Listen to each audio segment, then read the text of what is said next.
Just do it and then some. 그냥 해라. 그리고 조금 더 해라. 여러분 독해만 보면 이게 해석이 잘 안 된다라고 생각하는 사람들은 먼저 물어보세요. 아는 단어가 얼마나 되나? 아는 단어가 많이 없으면 일단 안 되는 게 분명하니까. 그리고 오른쪽에 보면 단어장 보이죠? 그죠? 단어장 보면 거기에 동의어 많이 나와 있죠? 처음 만약에 그 동의어를 여러분이 알고 있는 단어라면 어느 정도 몇 번이라도 봤다면 보통 자기 단어가 되려면 20번 봐야 된다 그러거든요. 그러니까 문장 속에서 20번 발견해야지 자기가 돼요. 그런데 본 적이 별로 없는 단어라면 까만색에 진한 글자로 되어 있는 단어 맨 왼쪽에 있죠. 그거 외우기도 바빠 죽겠는데 오른쪽에 있는 동의어까지 다 외워야 되고 동의어를 처음 본다면 그 동의어를 또 사전까지 찾아봐요. 그러면 1시간 공부해서 한 바닥도 못 나가요. 그러니까 사람이 좌절을 하죠. 그렇게 공부하는 게 아니에요. 자기가 공부를 시작한 지가 얼마 안 됐다. 그러면 지금 문장 속에서 나오는 의미를 떠올리면 그 오른쪽에 있는 단어가 잘 외워지겠죠. 문장의 내용이 떠오르니까. 책 좀 줘봐. 새 책. 나는 단어가 없어요. 아예 옆에. 여기 보면 해석 있죠. 해설은 내가 했어요. 해설이 있어요. 그 다음에 이 오른쪽에 단어 있죠. 그러면 단어가 예를 들어서 thwart라 해서 좌절시키다야. 그러면 thwart를 처음 보는 단어야. 근데 오른쪽에 보면 frustrate 해서 좌절, 이 단어를 알고 있으면 같은 단어구나 라고 하면 돼요. 그런데 여러분이 만약에 frustrate도 처음 보는 단어다. 뒤에 나오면 뭐 disturb나 obstruct 단어 이 처음 본다. 그러면 그거 외우면 안 돼요 지금. 나는 이게 다 아는 단어예요. 이 오른쪽에 괄호 묶어 있는 단어도 다 알아요. 그러면 이렇게 확인하고 넘어가면 되는데 처음 볼 때 이걸 다 외우면 안 됩니다. 안 외워지고 또 시간도 너무 많이 지체가 되고 사람은 이 배터리가 있거든요. 이것도 책에서 읽은 거예요. 배터리가 닳아버리면 더 이상 공부를 계속 할 수가 없어요. 그래서 책상 위에서 공부를 시작할 때 계획 잡지 말라고 하는 것도 책상 위에는 아무것도 없어야 돼요. 아무것도 없는 상태에서 책을 딱 놓고 바로 시작해야 돼요. 그리고 오른쪽에 환경이 굉장히 중요한데 오른쪽에는 왼쪽에 태블릿 PC라든가 아니면은 뭐 휴대폰 같은 거 옆에 놔두면 절대로 공부는 안 되는 겁니다. 환경이 굉장히 중요하거든요. 이런 식으로 조금이라도 휴대폰 가지고 만졌다든가 아니면 계획 잡느라고 몇 번 이렇게 했다든가 그러면 그만큼 배터리가 닳아서 공부할 수 있는 집중도의 시간은 훨씬 더 줄어듭니다. 그래서 아무것도 하지 마시고 책상 위에 책부터 놓고 공부 바로 시작하고 제일 먼저 해야 될 게 이 지문 안에 있는 이 안에서 쓰는 단어를 외우는 게 제일 중요합니다. 그러면 이 안의 내용은 오른쪽에 까만 글자로 되어 있고 그 뜻 하나 있죠. 그거 하나만 외우기도 바쁘거든요. 그러면 그 단어 하나를 떠올리면서 여러분은 단어 외우면서 이 내용을 떠올리면서 그 단어만 일단 외우시라고. 그리고 책을 뒤까지 쭉 보다 보면 거기 괄호 안에 있는 단어도 뒤에 많이 나왔겠죠. 그럼 다시 이거 2회독, 3회독 하면서 이렇게 자연스럽게 익히는 거죠. 그래야지 오래 가고 장기 기억으로 넘어가고 중장기 기억으로 넘기는 게 관건입니다. 공부는. 아무리 열심히 하면 뭐합니까? 내일 시험 치는 게 아닌데 최소한 몇 개월 후에 6개월 이상 넘어서 시험을 칠 건데 그때 기억나게 하려면 반드시 장기 기억으로 넘기세요. 장기 기억으로 넘기려면 중장기로 넘기려면 시험을 쳐봐야 되죠. 시험을 쳐보려면 단어 시험을 어떻게 칩니까? 한글을 가려놓고 영어를 보면서 자꾸 떠올려 보세요. 그 다음에 인출을 해보세요. 소리를 내보세요. 이런 거 만약에 thwart 하면 좌절시키다 바로 옆에 괄호 열고 frustrate이라고 있었지. 그 다음에 해방하다, 방해하다 해서 abstract, impede 이런 단어가 있을 거야 뒤에. 그러면 그런 것들 조금 전에 내가 눈으로 슬쩍 봤지. 근데 내가 지금 이걸 끄집어내지. 이게 인출 효과라고 하거든요. 이거 장기 기억 무조건 엄청나게 갑니다. 그리고 공부를 이렇게 한 다음에 잘 들어보세요. 연습장을 하나 끄집어내세요. 아무것도 없는 연습장 이렇게 끄집어내세요. 놓고 내가 공부한 걸 쭉 적어보세요. 그냥 이렇게 기가 차게 적힙니다. 그러면 한 번 그걸 해봤잖아요. 해보고 나서 조금 있다가 한 번 그걸 읽어보잖아요. 엄청나게 오래 기억 남아요. 공부 다 그렇게 해요.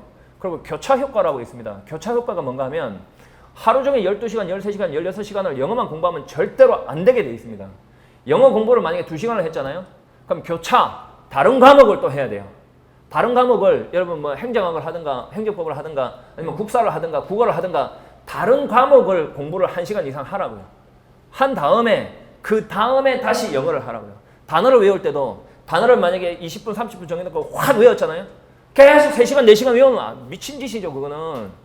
왜 그런 모질하게 행동하는지 모르겠어요. 그거를. 잘해본 적이 없어 그래요. 한마디로 말해서. 딱 끊어내야 돼요. 외웠든 안 외웠든 최선을 다했으니까 딱 끊고 다른 공부하다가 또 한두 시간 있다가 아까 외웠던 단어를 또 외우는 거예요.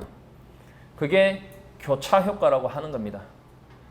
오케이? 자, 세 가지만 먼저 알려드렸습니다. 처음에는 시험 효과, 두 번째는 인출 효과, 끄집어내서 적어보는 거, 세 번째는 교차 효과. 그 세 가지만 적용을 해보세요.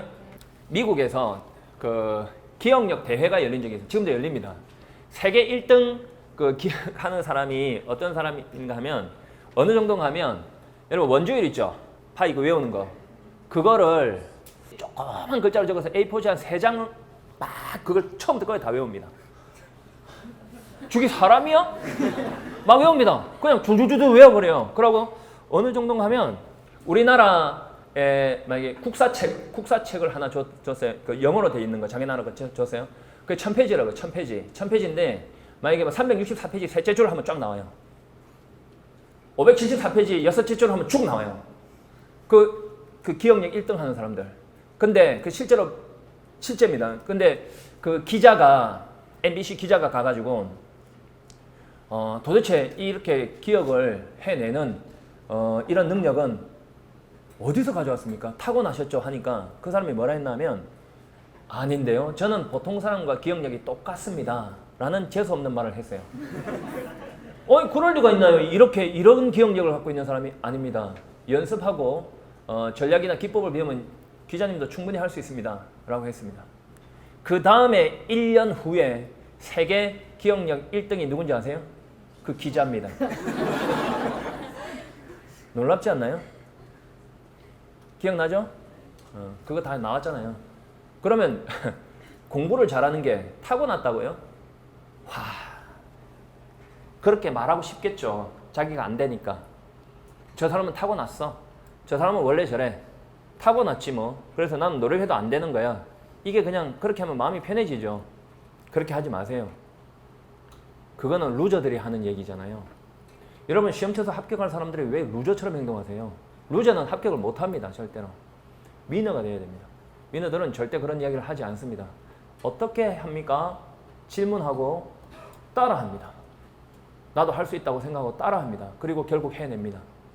자신감을 갖고 하세요. 왜 이렇게 모르는 단어가 많지? 라고 하지 말고요. 외울 게 많아서 좋다. 배울 게 많아서 좋다. 왜 이렇게 어렵지? 라고 하지 말고 너무 쉬운 거 있으면 내가 여기 왜 앉아있지? 라고 생각하세요. 배울 게 많다. 라고 생각하세요. 생각 하나가 많은 변화를 가져온다고요. 그러니까 뻔뻔스러울 수도 있겠죠. 어떻게 너는 그렇게 마음을 편하게 사냐? 그렇게 살아요. 그래도. 그렇게 살고 목표를 자꾸 성취해 나가세요. 비관하지 마시고 절대. 그리고 주변 사람들이 뭐 공부 잘한다고 잘해봤자거든요. 얼마 차이 안 나니까 자꾸 노력하세요. 오케이? 그리고 한 번씩 내가 이야기하는 거 있잖아요. 오늘만 산다라고. 그거 굉장히 중요한 사고방식입니다. 아주 많이 생활 자체가 많이 변해요. 그러니까 되게 열심히 살아요. 모든 거를. 쉴 때도 그냥 오늘만 산다 했는데 너 왜 자고 있냐? 아니 나는 지금 자는 게 최고야. 지금 나는 자야만 살아. 최소한 12시까지는 살아야 되지 않겠니? 하고 자면 돼요. 그러니까 이게 많이 달라지더라고요.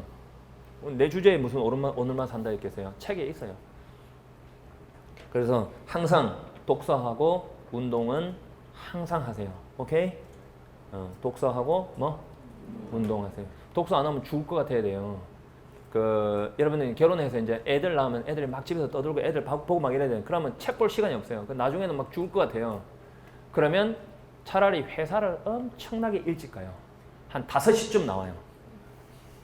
그때는 뭐 애들 다 처자니까. 5시쯤 나오면은 어릴 때니까 사람들이 막 지하철을 한번 타보세요. 놀라운 경험을 해요. 딱 타보죠. 웬 사람이 그렇게 많아요. 5시에 나왔는데 이 사람들 다 뭐 하는 사람들이에요? 깜짝 놀래요. 그 사람들 다 일자리 구하러 가는 사람들이에요. 그러면서 또 같은 시간에 또 서로 또 알아요. 말 걸어요. 불편해요. 그래서 그냥 자기 차 갖고 다니기 시작하죠. 그때부터는. 그런데 회사 가서 아니면 저 같은 경우에 학원에 가서 새벽에 이제 딱 책을 읽어요. 책을 읽으면 한 30분, 1시간 정도 이렇게 읽어봐요. 그러면 이거 씨발 안 읽었으면 어쩔 뻔했나 하는 생각이 들어요.